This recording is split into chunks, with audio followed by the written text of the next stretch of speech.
नमस्कार।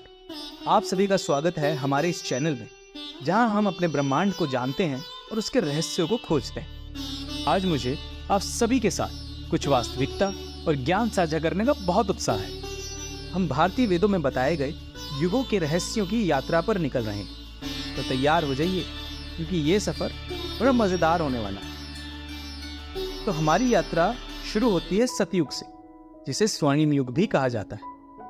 ये वो समय है जब लोग एक दूसरे को समान दृष्टि से देखते थे, जहां गुणवत्ता और धर्म का प्रभाव बढ़ता था। ये ज्ञान और आध्यात्मिक जागृति का समय था। सतयुग को चारों युगों में सबसे दिव्य माना जाता है, जहां देवता और मानव मिलजुल कर रहते थे। इस युग में लोग अद्भुत शक्तियों से युक्त थे। उनका मन पवित्र था और उनका हृदय दयालुता से भरा हुआ था। ये विश्वास कर पाना थोड़ा मुश्किल है, पर वेदों की माने तो उस वक्त दुनिया में कोई भी दोष या पीड़ा नहीं थी। क्या आज आप ऐसी दुनिया की कल्पना कर सकते हैं? मुश्किल है। उसके बाद आता है त्रेता युग। इस युग में आध्यात्मिकता तो बढ़ती रही, पर मानव जाति की गुणवत्ता में थोड़ा सा अभाव आने लगा। त्रेता युग को एक संक्रांति काल के रूप में देखा जाता है, जहां धार्मिकता में थोड़ी सी कमी आई।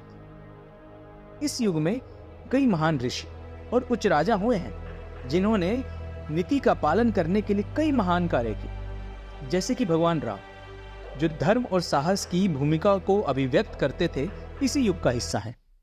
ये एक धर्मात्मा और अद्भुत उपलब्धियों का समय था। थोड़ा और आगे बढ़ते हैं तो हम पहुंचते हैं द्वापर युग में। इस युग में आध्यात्मिकता थोड़ी कम थी, क्योंकि मानव आंतरिक सुख के बजाय बाहरी वस्तुओं के लालच और अहंकार के चंगुल में फंस गया था। अगर सीधे शब्दों में कहा जाए तो इस युग में आपसी विवाद, नैतिक संदेह और स्वार्थपरता बढ़ने लगी थी। फिर भी इस अंधकार में नैतिकता और भक्ति के टुकड़े भी झलक रहे थे, जैसे कि भगवान कृष्ण, जिन्होंने संसार को प्यार, कर्तव्य और निस्वार्थ सेवा के बारे में सिखाया, द्वापर युग में ही मौजूद थे। ये एक नैतिक संघर्ष और गहरी आत्मिक संघर्ष का समय था, जो मानवता की आध्यात्मिकता की परीक्षा ले रहा था।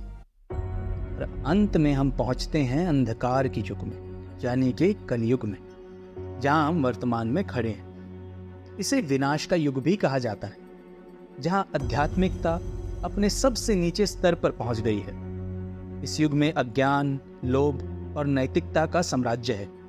फिर भी वेदों के अनुसार इस युग में आध्यात्मिक विकास की उम्मीद अभी भी है।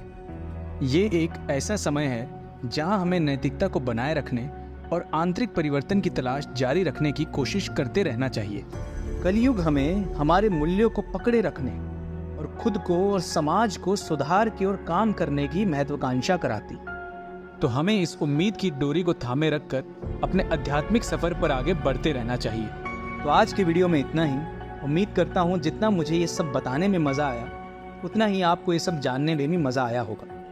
आगे की वीडियोस में हम इन युगों के बारे में थोड़ा और विस्तार में बातें करेंगे। तो बने रहिए हमारे साथ इस सफ़र में, और सब्सक्राइब करना और बेल आइकन दबाना ना भूलें, ताकि हमारे नए कंटेंट के बारे में आपको तुरंत पता चल जाए।